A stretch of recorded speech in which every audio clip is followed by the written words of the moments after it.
قدیم زمانے میں ایک بادشاہ تھا جس کی 12 بیٹیاں تھیں، یعنی 12 شہزادیاں۔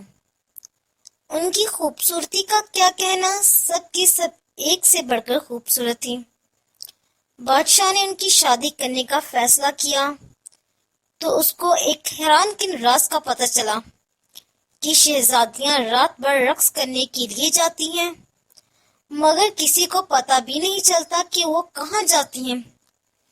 بادشاہ بہت پریشان تھا۔ اس نے قلعے کے سب دروازے بند کروا دیے تاکہ شہزادیاں باہر نہ جا سکیں، لیکن اس کی تمام کوششیں ناکام ہو گئیں۔ وہ پریشان تھا کہ آخر ماجرا کیا ہے۔ بادشاہ نے اعلان کروایا کہ جو کوئی شہزادیوں کے رقص کا پتہ لگائے گا اسے اپنی پسندیدہ شہزادی سے شادی کرنے کا موقع ملے گا، اور وہ میرے مرنے کے بعد بادشاہ بھی بنا دیا جائے گا، لیکن اگر وہ 3 دن میں اس راز کا پردہ فاش نہ کر پایا تو اسے موت کی سزا دے دی جائے گی۔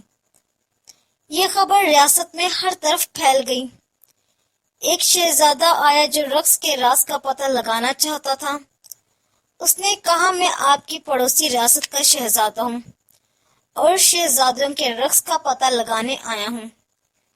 بادشاہ نے اس کا استقبال کیا۔ رات کا کھانا کھانے کے بعد اسے شہزادے کے کمرے کے ساتھ والے کمرہ سونے کے لیے دے دیا گیا۔ شہزادیوں کے کمرے کا دروازہ کھلا رکھا گیا اور شہزادے کا پلنگ ایسے رکھا گیا کہ وہ ساری رات ان پر نظر رکھ سکے۔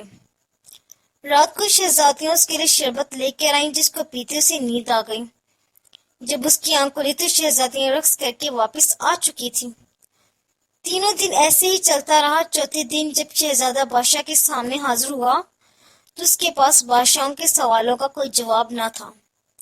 بادشاہ نے اسے موت کی سزا دے دی، کیونکہ بہت سے لوگ آئے لیکن سب ناکام رہے۔ پھر ایک دن ایک زخمی سپاہی اپنی قسمت آزمانے بادشاہ کے محل کی طرف چل پڑا۔ راستے میں اسے ایک بڑھیا ملی۔ سپاہی نے بڑھیا کی مدد کی۔ بڑھیا نے بدلے میں اسے ایک پوشاک دی اور کہا کہ یہ پہن کر تم کسی کو نظر نہیں آؤ گے، اور یہ بھی بتایا کہ جو جوس شہزادیاں تمہیں دیں وہ مت پینا۔ سپاہی بادشاہ کے محل میں پہنچ گیا۔ بادشاہ نے اس کا استقبال کیا۔ اسے بھی شہزادوں کے رقص کا راز معلوم کرنے کے لیے 3 دن دیے گئے۔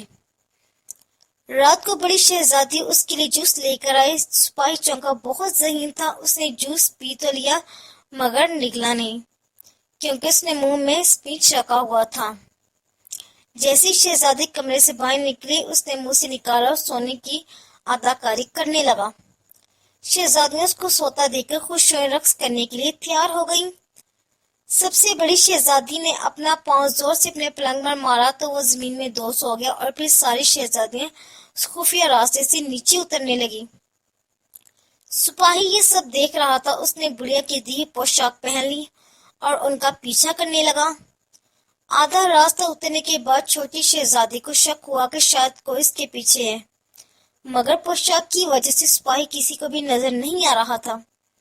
پھر وہ سب سے خوبصورت حصے میں پہنچ گئی جہاں درختوں پر لگے پتے چاندی کے تھے۔ سپاہی نے ثبوت کے لیے ایک پتا توڑ لیا۔ اس کے توڑتے ایک زوردار آواز آئی جس سے سب ڈر گئیں۔ آگے سب پتے سونے کے تھے۔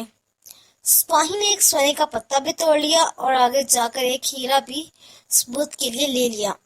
پھر شہزادیاں ایک جھیل کے کنارے پہنچ گئی جہاں 12 شہزادے ان کا انتظار کر رہے تھے۔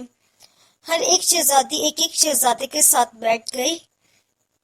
سپاہی چھوٹی شہزادی کے ساتھ بیٹھا رہا اور سب جھیل کے دوسرے کنارے پہنچ گئے جہاں ایک عالیشان قلعہ تھا، اور وہاں ساز بج رہے تھے اور اس کی دن پر سب شہزادیاں رقص کرنے لگیں۔ صبح 3 بجے تک یہ سب چلتا رہا، جب تک ان کی جوتوں میں چھید ہو گئے اور سب واپس آ گئے۔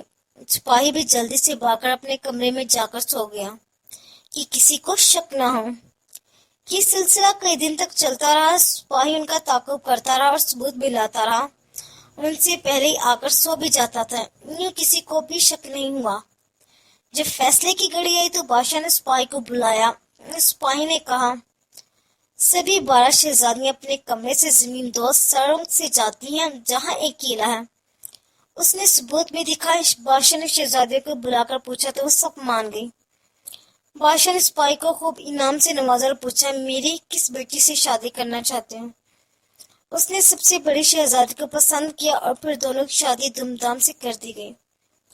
بادشاہ نے اعلان کیا کہ میری وفات کے بعد میرا دمادی سلطنت کا بادشاہ ہوگا، اور پھر سبھی ہنسی خوشی رہنے لگے۔